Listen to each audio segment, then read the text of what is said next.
What would you do if you were hired as the creative director of the Harris campaign to push against the tough policy arguments that she's connected to because of her role as VP over the past 3 years? So regardless of the party of the marketing campaign, and so you're using the Harris campaign, and that's fine. I would kind of start it where I think I start with any branding exercise, and I would really look at what are the buttons, the emotional cues that we need to push in the audience. And I'm bringing that up specifically to your point, because if the record has issues that you might want to bring to light, your audience does have emotional buttons that can be pushed. And these are things that feel very connected to them, and they're kind of part of their makeup. So whether it's the issue of abortion, which everybody immediately has a component, whether you're pro or con, whether it's the question of immigration, any one of those buttons that, to my point earlier, I'm not really sure if people are reading beyond the headlines, and we can't expect them to read beyond our headlines. So if I focus on those buttons that their audience needs to hear, and again, speaking about the Harris campaign, I assume it's really more turnout than it is conversion, meaning that most people are kind of divided into a camp. That percentage of conversion is really probably in those few states that are the swing states.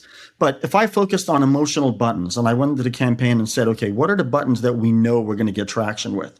There's going to be people that hate your opponent. There's going to be people that are really concerned about health. There's going to be people that are really kind of concerned about democracy. And what's the messaging silos that we can drive down each one of those, with the assumption that we're really not going to be taken to task on the details of it. We really got to hit top line photos. We got to hit top line messaging. We got to hit top line kind of flares in the air. They're gonna look at the bright shiny object more so than they're going to read the fine print underneath. And with each one of those silos, let's hit the buttons that they need to be motivated on. At least that would be my starting point. Yeah, I think it's interesting when you talk about emotion in this campaign. Like Vice President Harris can certainly play into the emotional issue of morality, right? I think it's going to be easy to like put the bait out there for Trump to bite, which could be, Trump and Vance are not morally sound.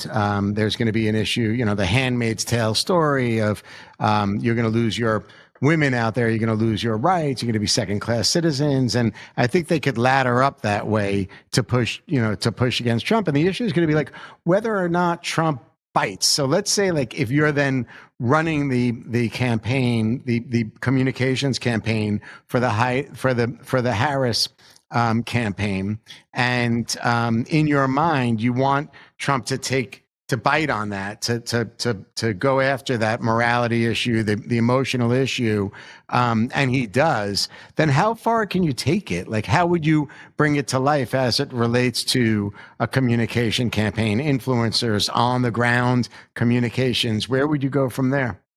So this actually connects to the work that we've done, Marc, because the way I think about it is, kind of like fishing. You got to put a lot of lines out, and you're not exactly sure which one's the one that's going to bite, which is the one that's going to have the big fish on it and start running. And in a sense, and I assume this is the way they're built, is you build a war room and you're like, okay, we're going to put all these lines out. This one's about, again, immigration. This one might be about serious topics. Just a few days ago, I saw them floating a new line that Trump is weird. Just that word, weird. I haven't really heard that word in politics before, but I'm like, all right, that's another line they're floating out there, right?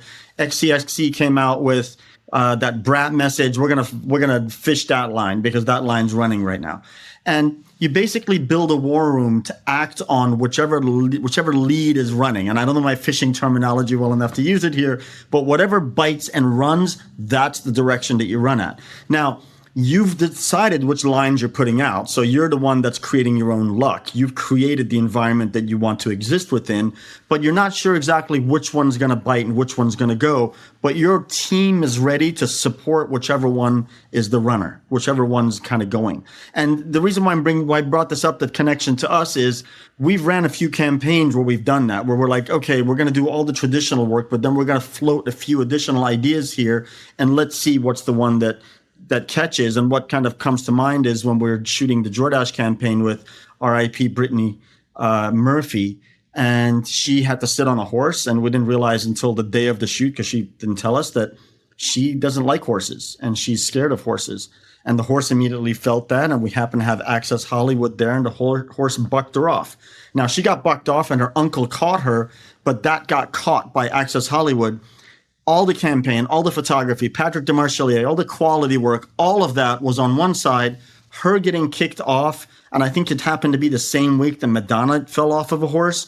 So that press that got generated off of that one lead, which again wasn't our aim, but that became the aim as the campaign proceeded, is exactly what I'm talking about, is exactly how I would build a war room in a press moment like this for a candidate. And specifically because in politics, you have a short window.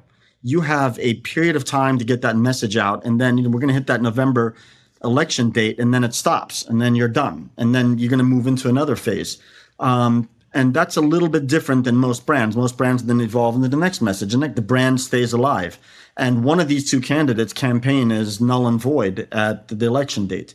So it is the kind of condensed period of time, put a lot of lines in the water, and just be ready to run after the one that runs.